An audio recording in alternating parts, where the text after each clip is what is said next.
I'm Emma I'm Pardo. Katy.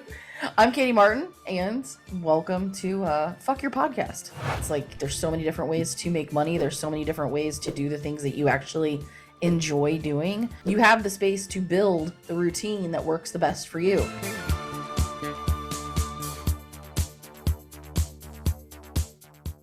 All right, happy Monday. Happy Monday. Monday, what are you drinking? I have a little bit of an iced, it was sort of like a Frappuccino. The girls came by the office in the studio and brought me a drink. I have a Pepsi in my off-brand Yeti. Oh, Actually, man. They're called Beasts. Very nice cup. We went on a very long rant about how Pepsi is a terrible soda. Pepsi's better than Coke, and I only say that because it's crisper. I think that's backwards. Anyway, we can save that for another argument. That could be a pop culture segment in the podcast. Yes. So this is our cold open for our first podcast. Hi, I'm Emma. I'm Emma Pardo.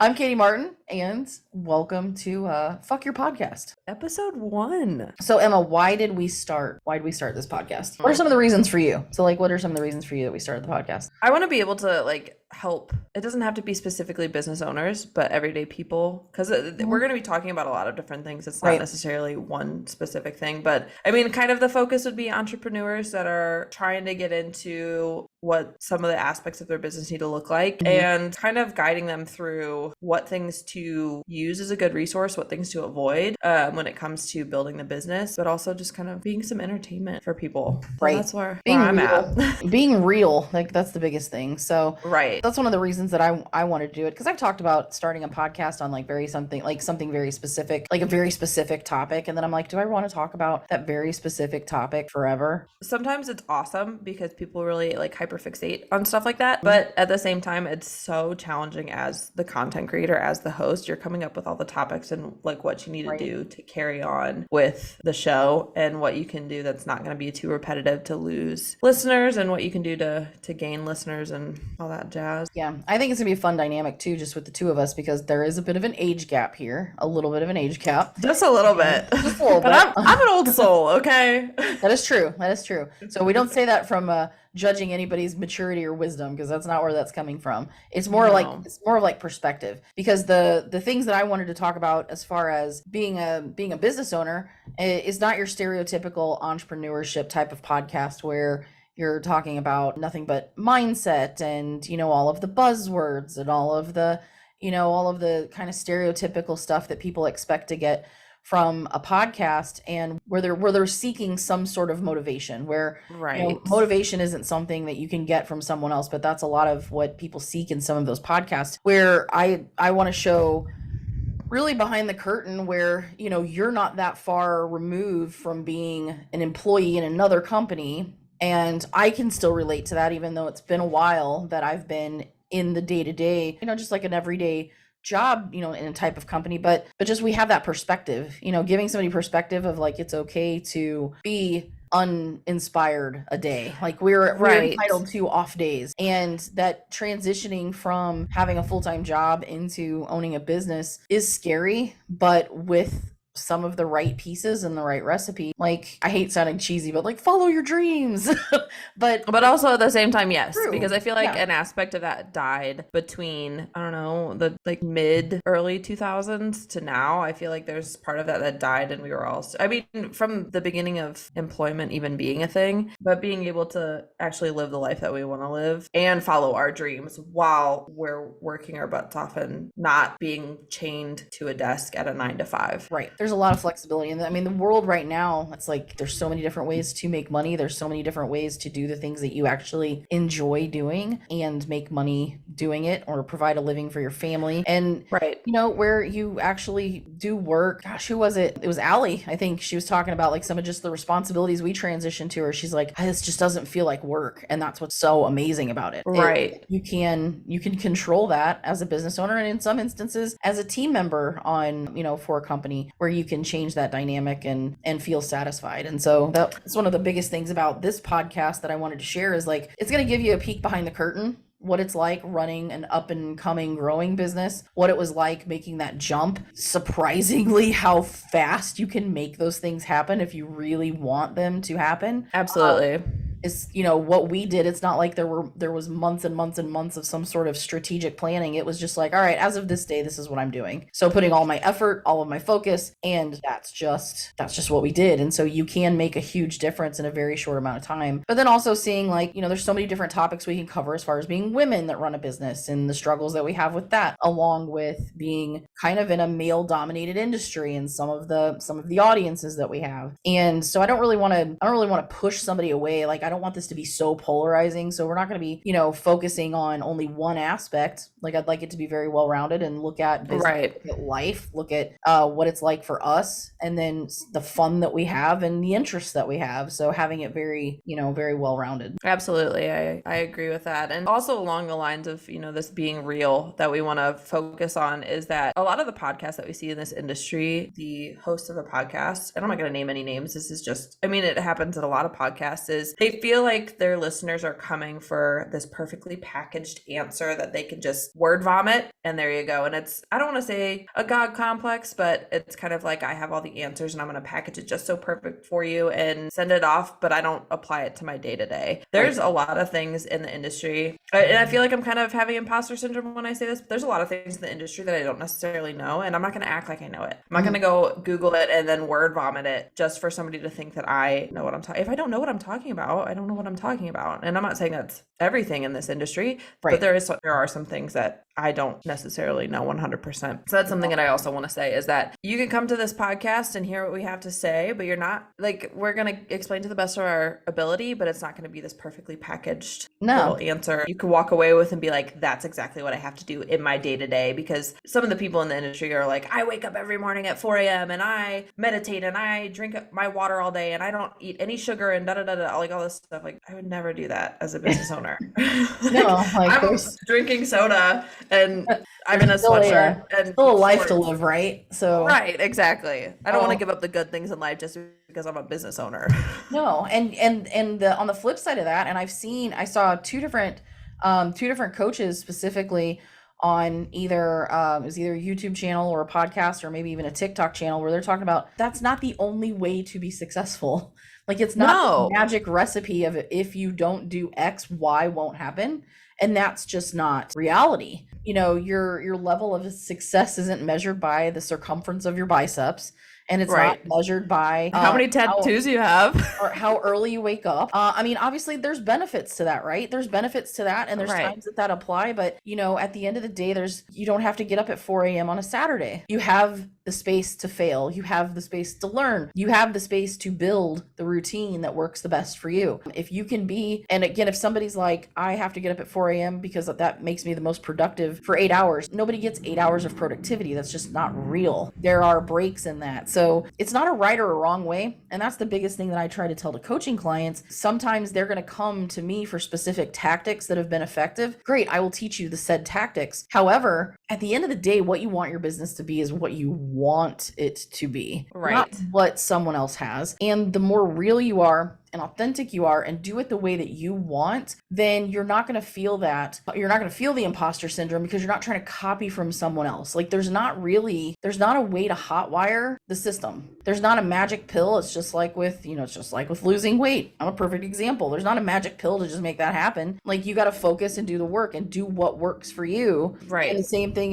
in business ownership. It's what works for you the way that you want it to, but you don't have to build a business. I'm going to do it exactly this way. Exactly. This person over here is doing because I want their success. And maybe you don't see behind the curtain of what their success really looks like to them. It's relative. That's the biggest thing. And as we take questions and answers throughout the course of this podcast, if we bring guests on this podcast, it's all about sharing perspective and position. Like, the more that you know about what someone else experiences, the less you'll fear maybe taking that chance, and the less you'll fear about maybe trying something new, the less that you'll fear about what other people think. Right. And also, I think the less you'll feel that you have to throw in the towel. And this is I guess a quick shout out, because I saw this post, Austin Montgomery. He posted the other day about land that he wants to develop something on. I don't know what it is. I don't think he had ideas for it. Those ideas got shut down, and he says, I'm going to do what a business owner does, and that's adapt and reevaluate. And that's something that I've talked about, in our events and stuff, is that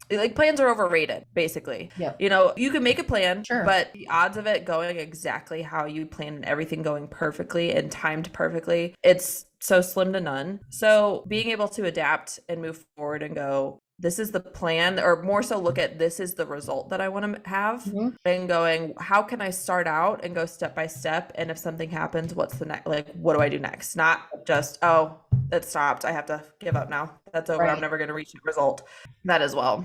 No, I see that. I've seen that a lot. I think you're on the right track, like adjusting. And here's the distinction, right, between the two. Like if you have a business that's constantly evolving, there's always going to be change involved. And for the most part, if you have the right people on your team, they don't have a problem with change. They don't have a problem with course correction, as long as that's what really is. Most of the time where I see business owners either frustrate their teams or look at that, they think they're adapting, but what they're really doing is, what they really don't realize that they're doing is that they're throwing in the towel when the results aren't happening either exactly based on how they planned out the plan, which again, the plan doesn't work and the results aren't there. You can adjust and try again. There's nothing wrong with trying again, trying something a little bit different. But when it's more of, hey, the result that I want isn't happening fast enough, so this plan is stupid and it doesn't work, and abandoning it and trying something completely different, maybe something that's not even in your wheelhouse, that's where you can frustrate a lot of people on your team. And what you end up finding is that you're treading water. It's almost like you're testing what people want from you. And if you are really confident in what you know people want from you, or you're really confident in, well, I'm the expert at this, and if I communicate it to enough people, they will buy from me, then that's a different mindset, different dynamic. But making huge, grand, like, yep, we're just not going to do this anymore, or you spend a bunch of time planning, this is the new thing we're going to try, and it constantly gets abandoned. That's stuff that can be frustrated. You can never stop creating, and you can never say, well, I'll just do what always worked. Like, there's going to be evolution, but it's got to be the evolution that just makes sense for who you are, who your audience is, and and what you're currently doing.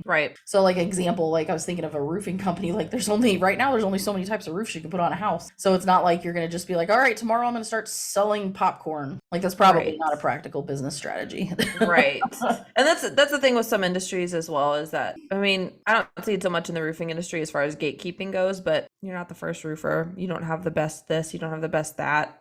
I mean, everybody can buy from the same supplier if they wanted to. You have to also understand your industry and not getting too far in your head that you're the only one that does what you do, because there's an entire industry of people doing the same exact thing. And here's the thing, like we were talking about movies. So this is an example. We were driving home from our trip to Texas. We were talking about, well, why don't they just make something completely original? And I'm like, hey, listen, there's not an original idea on the planet at this point. No. However, if you're going to take a concept or a principle, you can make it your own. You can make it relatable, and then share your message with other people. If you're gatekeeping what you know and you're not sharing that with people, they're not going to know what to come to you for. Ends up hurting your business. So if you can't speak to what you're an expert on, then you're going to get stuck with nobody knowing. And that's the thing. It's like, I've heard people say, like, I feel like I have the cure to cancer, but nobody knows how to find me. Well, that's because you're not sharing your message with anybody. Like if you're not out there promoting yourself, no one's going to promote yourself. No one's going to promote you for you. Right. Like, you've got to promote yourself. That's probably one of the hardest things. I talked to who was I talking to the other day? I was talking to another female entrepreneur. Oh, actually, I think it was you and I. We were talking to a musician on a Zoom call the other day,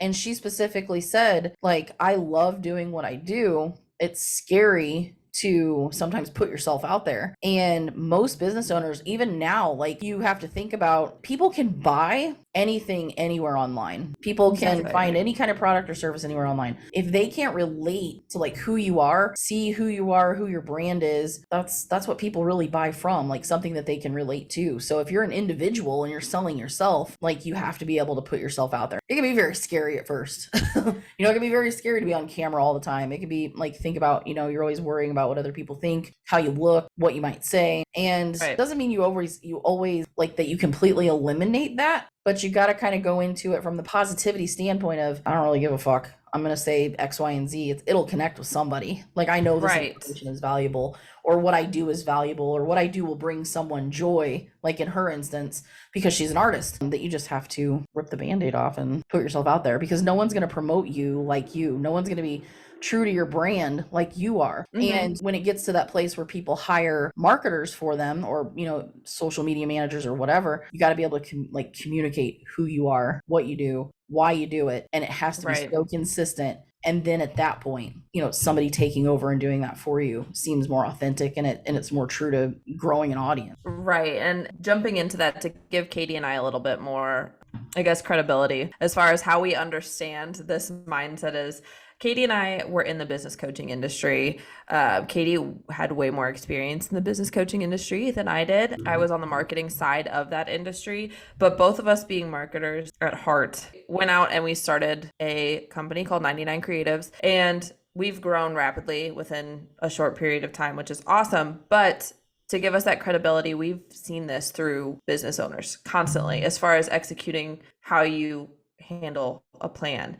We take the plan, we tell the story. So you as a business owner in a specific industry like roofing, you're not gonna know typically, if you don't have that marketing background, there's things that you don't know that we do know that could benefit you. So we can see where the business owner doesn't understand. We can either do it for them and take what they've given us, their story, and communicate that and keep a consistent plan, or we could do it with them and kind of walk them through it and help them understand that.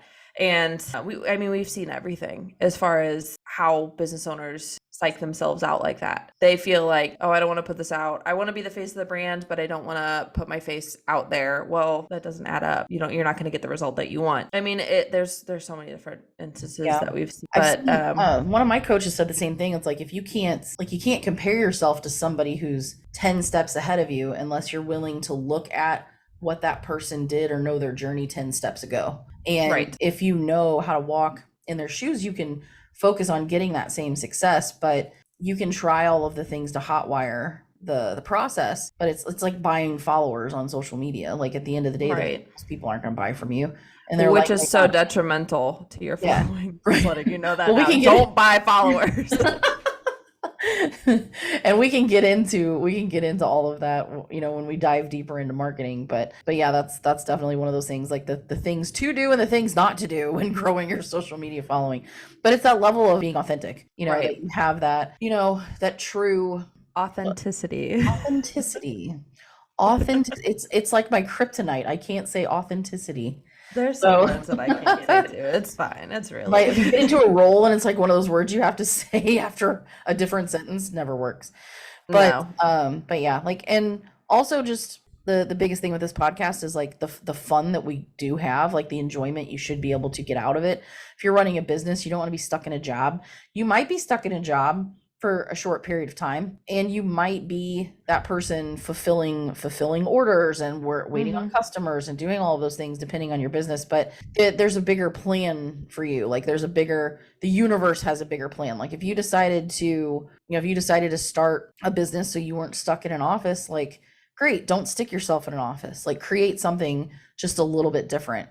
And you can do that continuously. Like, a new business can still evolve, that you're still creating something just a little bit different or a little bit better than you were yesterday, than you were last week. And know that, like, there's light at the end of the tunnel if you're going to work to create the light at the end of the tunnel. Right. You don't have to be complete. Like, we all get defeated a little bit, and it's okay to feel that way. It's to really know how to move past it. So you're going to get defeated, you're going to feel frustrated. But how can you wake up the next day and push forward and just keep going? Right. And also understanding as a business owner, I mean, you make the rules to an extent, right? So you build a process, you fulfill the client order or service, and you execute, and you can either look back at that and go, that worked really well. I want to continue doing that and keep getting that result if everything goes step by step. Or you can look back at that and go, I think I could have done better on this. Okay, tweak it.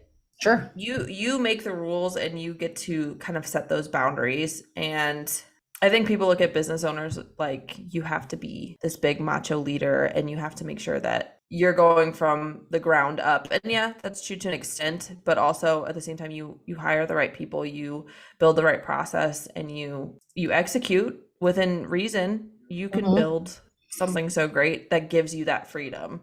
I mean, Katy and I have started this baby of an agency that's only been launched for a little over a month now. And we're able to, like, with our processes with our employees, we're able to go do what we want throughout the day. Like today, I got all my work done, and after I record here, I'm gonna go work out because I have the time to do that, and then make dinner, and then spend time with Cole. Like I get to do these things, and I'm a business owner. Like don't feel like you have to be tied to something unless you're the one that has to do it, and you're the one that has to reach that result. And again, like I was thinking of like the artists who like they actually they create things. Like that's the thing that the two things that are fulfilling for me, which is why I do what I do. I'm a teacher and I'm a creator. Like Katie's the best teacher. I'm gonna be honest. Katy is the best teacher. I always go to her for everything. So I mean, and that's why coaching kind of worked out, because it was like, well, I mean, I can. Somebody asked me, I'm like, are you a teacher? And I'm like, well, I teach adults. You know, I got very specific business tactics, but it's still teaching. And that's the thing that I like to do. I have the patience for it, but I have that, and it's even from being from a kid, the two things, I was either teaching or I was creating something, making something. Always doing that is what's going to give me fulfillment. So as long as I'm putting myself in the position to do that, I'm always going to be happy. And so, you know, you might be that person who, let's say you started a small business and you make screen printed t-shirts. You know, you might be the person pressing the shirts every day because that's what you like to do. You like to design, you like to make them. And then as you grow, you can start to delegate pieces of that, teach other people. So we're not even saying that like, hey, in order for you to be happy, you got to be hands off. Like, because that's the freedom of the business ownership, is that you can choose where your hands want to be. And sometimes in the beginning, it's required to be in multiple spots, but over time, pick. Like if some people want to get a business that runs and you're hands off the day to day, great. That's perfect. You know, you get to that level where you start investing in other businesses. Great. Some people, that's not really what they're wanting to do, and that's okay. Like they don't have to do that. You're not required. They don't have to, but you have to understand there's steps to take to get to that point. You can't just start a business, say I want this done, hire one employee and expect him to do all the work and it go exactly how you wanted it to, because if you're not going to give direction to that person, they're going to try and come up with it in their own way. Not saying that they're not going to work, but they're going to do it in a way that's not going to be exact to what you want. And I'm sure we'll get to that on a podcast, because we'll talk about the coaching side of things and operations and whatnot. So the things that I primarily coach on right now, like in the space of business coaching, you either have mindset coaches, or you have specific tactical coaches, meaning they focus in a particular area. It might be business, it might be health and fitness, it might be nutrition, it might be, you know, something that's very specific. And especially even life coaches have that. So, you know, if you're a life coach, there's in different areas, right, that they might focus on, that their specialty is in. And so, you know, the area that I tend to focus in is more on the bigger picture of, can we get your business to run, and do you know the right people that it takes to put it there? So that's why the operations side and the recruiting are kind of the things that I kind of marry together, and that's what I teach. So if they know, hey, I want to get to X, Y, and Z, great. Let's build the picture on what that looks like. How many people does it take? And then here's the priority list of how we put those people in place. And then I teach you how to go do it. Like I will teach you how to go recruit people. And so we do the same thing, you know, similar thing with marketing. But no matter, at the end of the day, even the reason that I went to tell you that story is that people that I work with, they're like, I just want to know the right way to do it. What's the right way to put processes in place? Or what's the right way to run this company? And it's like, as long as it's ethical and profitable, I don't care how you run it. Like it's how you want it ran. And then you make the rules. you make the boundaries and the rules. And then I help you fill in the guts with how to document it, make the people accountable. But as long as it's ethical, legal, and profitable, how you run the business is how you want to run it. And then obviously we put some proven tactics in place. As long as we stay within those three parameters, ethical, legal, I mean, I guess that's the same thing. So it's two. It's like, but at the end of the day, that it's ethical and it's profitable. How you do it, as long as it's in alignment with those two things, then we can build a system to work. And then you have to go into the detail that is kind of like derails that, as you know, just employee relations, customer relations, you know, all of that. That's like the nitty gritty of it. But yes, I would agree, having that be ethical and profitable. I mean, you got the rest. That's pretty much it. So let's segue. Well, that I kind of like segue into. So it's the first week of March, like the first full week of March. Was March Right. 1st on Friday or Saturday? That was a Wednesday. It was a Wednesday. Oh my god. I'm I'm way off. It's Oh my March, God. currently March 6th. Holy shit. This is Okay. All Monday. right. Well, it's the first full week of March. So we're Right. in the last month of first quarter. We're going into second quarter. We have our own monthly and quarterly revenue targets that we put into place. There's a lot that goes on in life that can make for challenging regular activity, scheduled activity to keep on track. So I know that heck, well, no, you didn't have to travel this weekend. You had Crew's birthday party. I actually had to drive to Texas and back. So things like that, like being able to like just accounting for life and keeping the business on track can definitely be challenging. I can tell you lately, the biggest thing, so that's what I was going to ask, is like something that you've been struggling with that you can tell is clearly affecting your work. And for me right now, it's sleep. I've not really had historically, I can sleep 7-8 hours. I could sleep 5-6 hours, and adjust. As I've gotten a little older, it's become harder to function on like 5 or 6 hours of sleep. And so Right. when you're trying to get into a habit of, maybe getting up early to work out or get up early to get certain high priority things done, before you're interacting with your team and whatnot, has been incredibly challenging for me recently. And I would say probably the last 6 weeks. And so trying to change up my own habits, like before bedtime. I mean, cause just being real, like the last few days, I'm one step away from like taking Benadryl or NyQuil or something that I to go to sleep. Help me sleep through the night.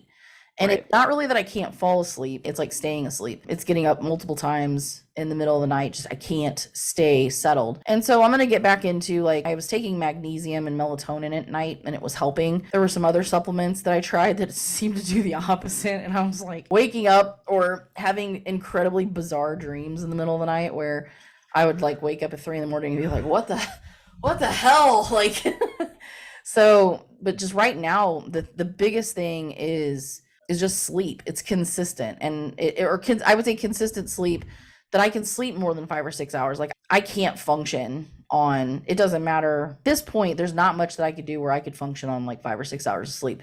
Like going to bed at midnight and still have to get up at 5. That ain't happening. No, that has never happened for me. I can't here's the thing, morning person, night person, I can adjust. I'm pretty adaptable. And I think that's always been a benefit when I've traveled in the past. If I've had to travel a lot for a business, I can be pretty adaptable. If it's a matter of like, hey, there's something that we have to do late at night, got to get up in the, got to start these mornings super early or account for travel time. But man, the last week, and especially traveling this weekend, just kicked my ass. Like I'm sure. Well, travel in general. Travel for sure can do that. But like, and being that hold on, my Apple Watch decided to track a workout of me sitting here. I don't even know what just happened. But traveling, not sleeping in your own bed, like things like that can contribute to that. And like it's not like we stayed in a super fancy hotel when the boys were traveling for soccer. We just stayed at the hotel that that the teenage boys were staying at. So of course, not the best hotel, but like, so, not being able to sleep in your own bed. And I was just uncomfortable. Like, but it's been about a week that I could tell you the last week, like lack of sleep or just broken sleep has messed me up bad, because for the most part, I still get up fairly early. It's odd or rare for me to sleep in on a weekday till like, I'm not getting up at 4, but I'll get up somewhere between 5 and 6. And there were a couple days last week where I felt like I slept until 7. And that's not normal. How dare you? I always sleep till like 8 and then I hop on my laptop and I get going. I need a little, so here's the funny thing. I could tell you when I just had a full-time job at the roofing company, I was that person who would sleep until the alarm went off, but the alarm went off, I would get right up, but I would get up, I gave myself like 20 minutes to get ready and out the door, and like out the door. Couldn't do it. And could not be me. Like I could just wake up, I gave myself no time to do anything else. Like I usually either, if I didn't eat breakfast, I ate breakfast on the road, which usually wasn't really healthy, or I would pack stuff to eat when I got to the office, which is counterproductive because then I'm, not working when I was supposed to be working. Right. But I would get up, my alarm would go off at, 6. I would be in the shower and out and dressed and on the road, and I would be at the office by 7. And that was accounting for commuting time, but the office was a little closer. And Right. I think about, and I remember talking with coworkers who they're like, I can't do that. Like I have to be up and just sit and have coffee and just wake up. And I'm like, and back then in my 30s, I was like, who does that? Who does that? And I'm like, I do that, and I'm parents, 24. And now I'm going, fuck, I do that. But like, here's the thing. I'm I not have a to do that morning now. person. Like, I'm not a morning person. So I have to Cole wakes up at 5 a.m. every single day. He can do that like it's nothing. And he's the most morning person I've ever met. Right. And I'm like, don't talk to me. I want to kill everything. Like I'm just not, I can't do mornings. It has to be a slow, quiet morning.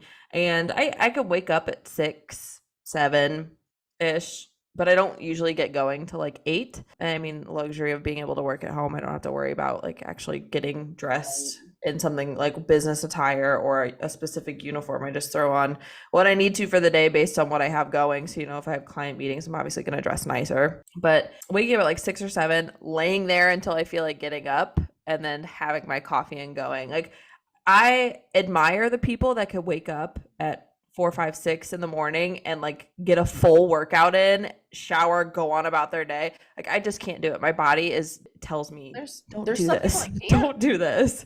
I can't do it. And there's nothing wrong with that. And that's also another thing that I feel like a lot of the business coaching industry likes to tap into is that you wake up and you work out and you have zero time for yourself and da-da-da-da-da. You're always got to be improving, like this whole thing.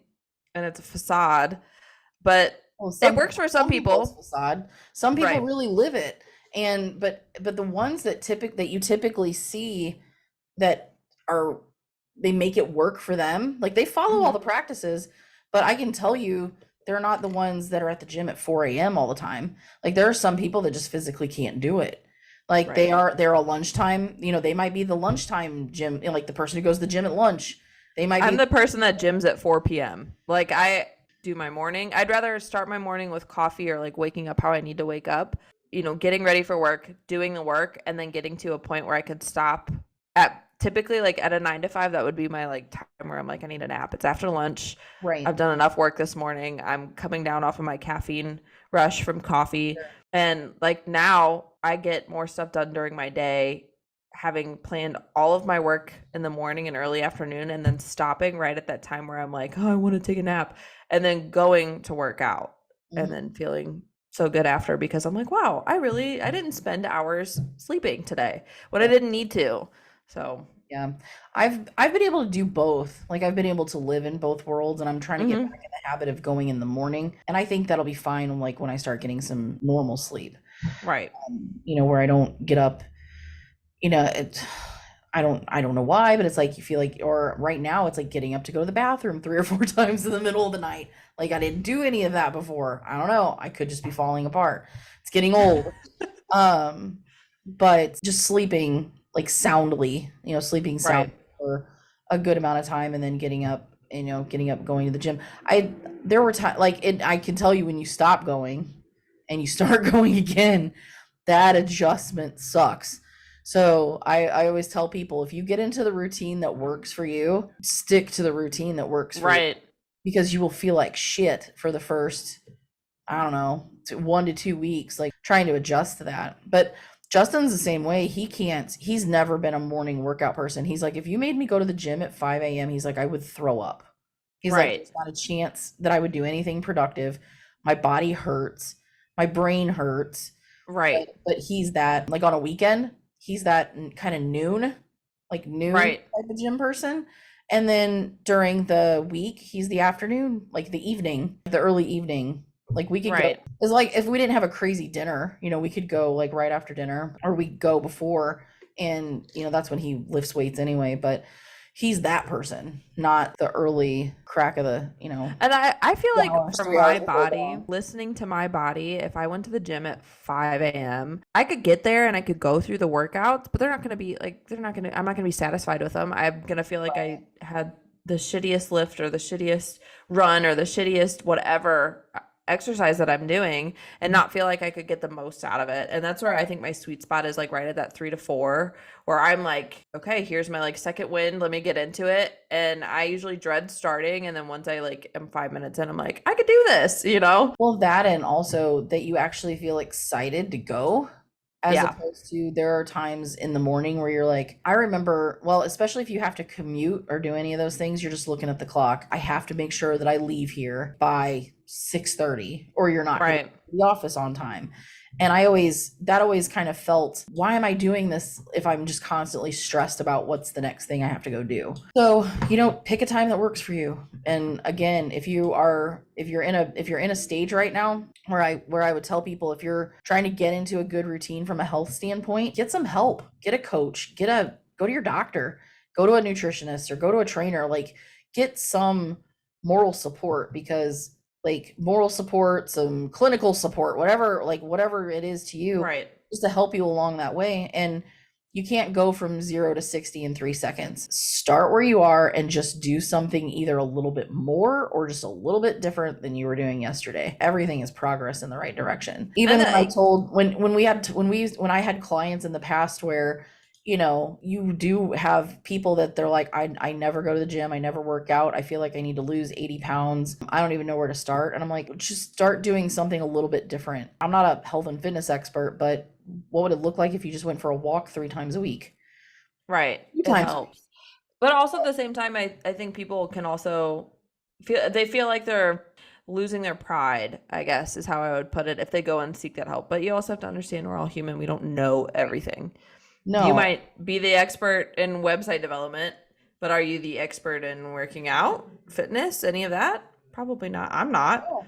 So I would rather seek help and get it done the right way the first time, or at least with the best advice the first time. Yeah, or some guidance, like just somebody who can point you more right. in the direction of it doesn't have to be it doesn't have to be the most expert out there, but somebody that has had those results that can say, this is what I did and this is what worked for me. Mm-hmm. And it's all about just learning how you process things. Overall, this entire discussion is learning how you process things. Exactly. So exactly. But on the personal side of things, that's the biggest thing that's been messing me up. And I just have to make some adjustments. And I've been doing cutting out things closer to bedtime. Like I'm very conscious of when I drink caffeine, super. Mm-hmm. I always have been, because I am that person.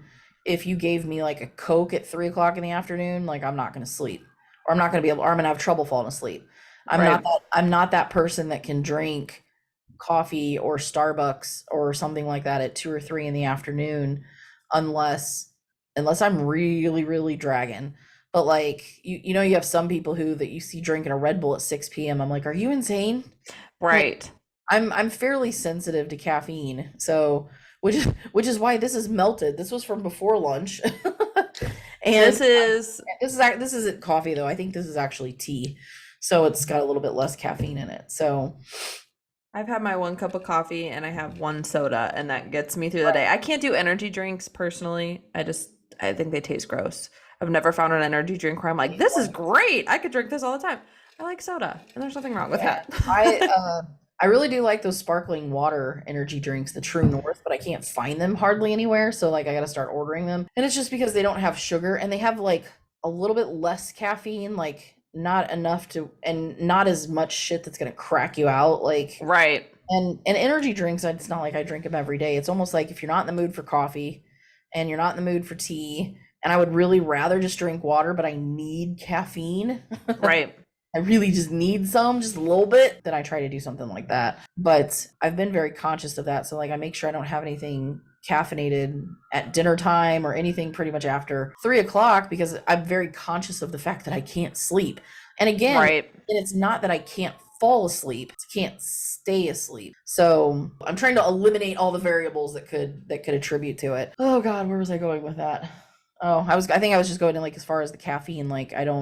Oh, screen time was the other thing too, like scrolling on your phone too late, and that will do it. Like, and not just that you get stuck down like a TikTok rabbit hole or anything. It's just it's the way that your brain, reacts to it when you're on an electronic of some sort. And so like there must have been, that's a fire truck, and I think the other one was a fire truck. So hopefully everybody's okay. But yeah, like just doing things different, winding down a little bit more at night, like not like putting the phone down. That's something that I struggle with a lot, is that I feel like that has to be a part of my nighttime routine, and it doesn't. It really doesn't need to, because then I'm just up. Like Cole can fall asleep in 2 seconds and like be out snoring cold, like dead asleep. And I'm just sitting there scrolling and scrolling till I feel like I'm tired. And that's the worst way to go about it. So that's something that I struggle with. I'm thinking of swapping out the screen time for a book. Yeah. Because I will for sure fall asleep reading a book. And again, I don't have, like last night, we were so dang tired by the time we got home. We got home around midnight, and I still woke up at 3,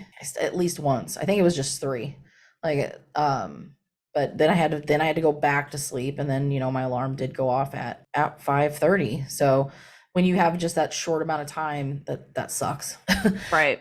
Sleep's very important, and things that I've been reading too, like with just health and fitness. I mean, obviously it's good from a health standpoint, but people that are trying to lose weight, if you can't sleep, then your body stores cortisol, like it just stresses your body out.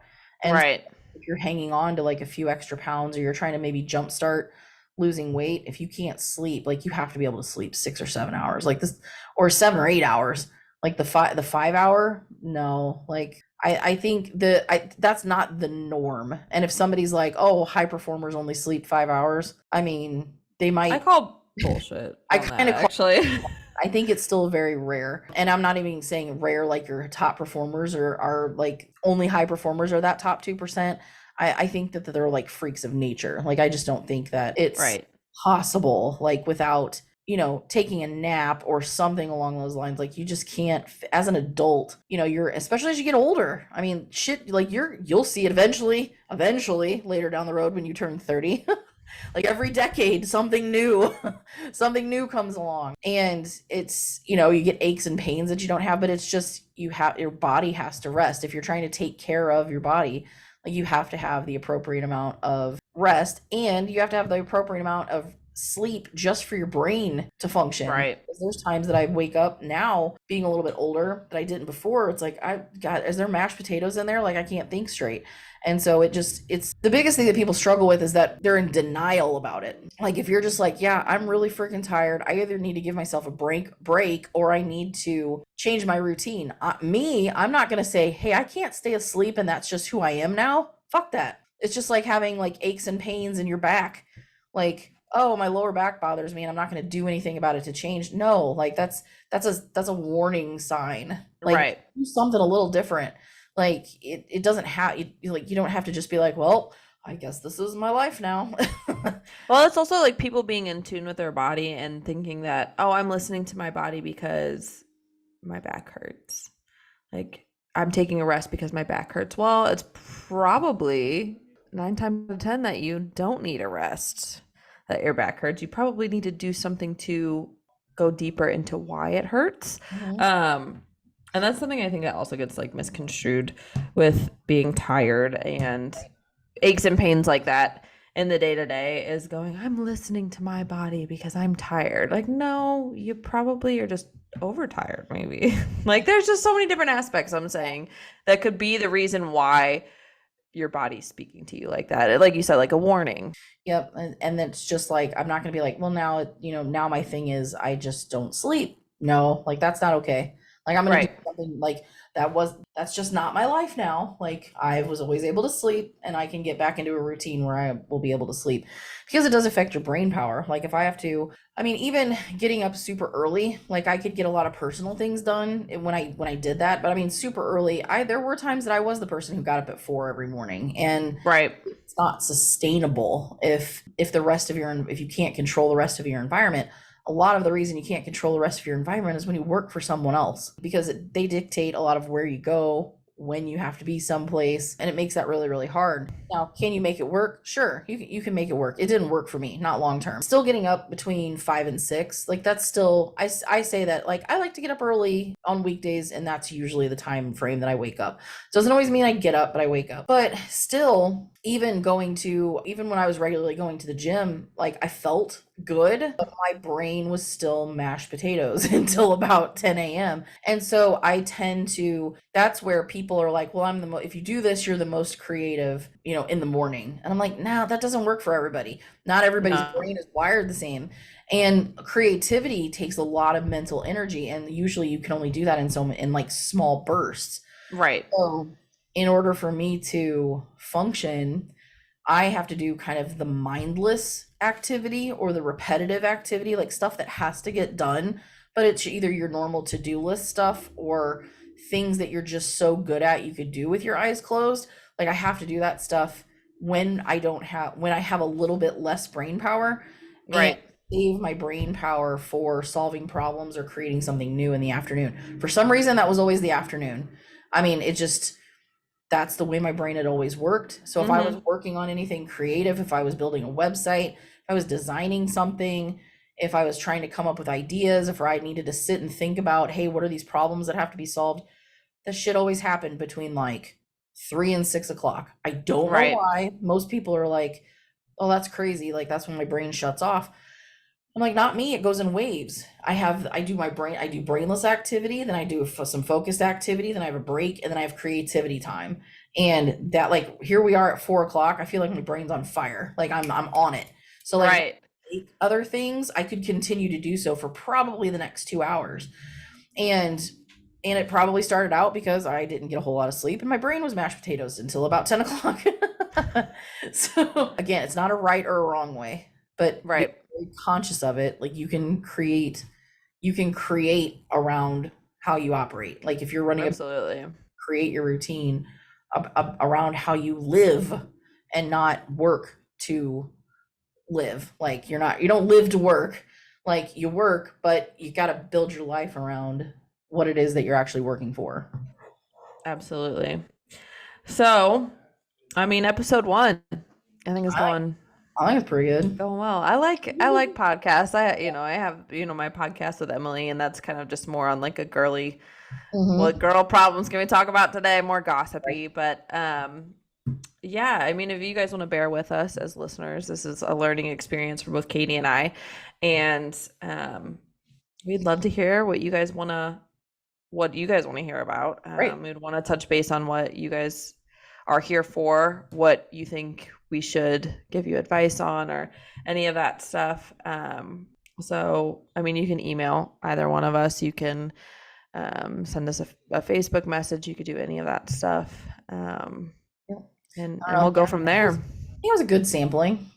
So I think it was a good sampling, and I know that we want to keep, like, we'll touch on the business, the lifestyle, and a little bit of pop culture, from on each podcast, like what we're actually, because we're both nerds. Yeah, we're both nerds. I think the more that you understand the level of nerds that we are, like, then you can appreciate some of our humor. Right. We can just become friends. Yeah, we can just be friends. Also, if you feel like you want to talk to us on the podcast, we'd love to hear from you then as well. If you want to be a guest, reach out to us. You can reach me at emma@99creatives.com. You can reach Katy at you can reach me also at Katy@99creatives.com. Or message us on Facebook. Yep. I friend pretty much everybody on Facebook. I know I need to probably set a boundary on that, but it's not happening anytime soon. So we hope you guys enjoy. And I think our schedule is going to be new episodes every Friday. Yep. So yep, record and every Friday, right? I think every Friday. I'm down with every Friday. I'm down with every Friday as well, because Fridays are fun.